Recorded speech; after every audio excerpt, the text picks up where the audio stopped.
Proteinsyntesen består af to faser, transkriptionen og translationen. Og transkriptionen er den, vi har på den her model. Den foregår ind i cellekernen, og det er den første del af processen, hvor DNA bliver til messenger-RNA. Vi kan se her, at vi har noget DNA her, hvor der er den kodende streng, og så er der en skabelonstreng. Så kan vi se, så er der noget DNA, hvor der er kommet noget RNA-polymerase ind, og sat RNA-nukleotider fast til den der skabelonstreng, som så bliver til messenger-RNA, som så kan tage ud fra cellekernen og hen til et ribosom.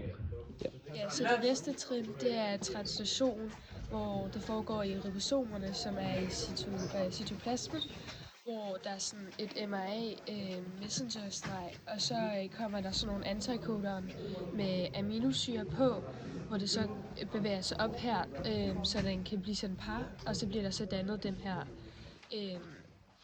proteiner, som kommer i sådan en lang kæde, og det gør det indtil der kommer en stopkodon til den er færdig.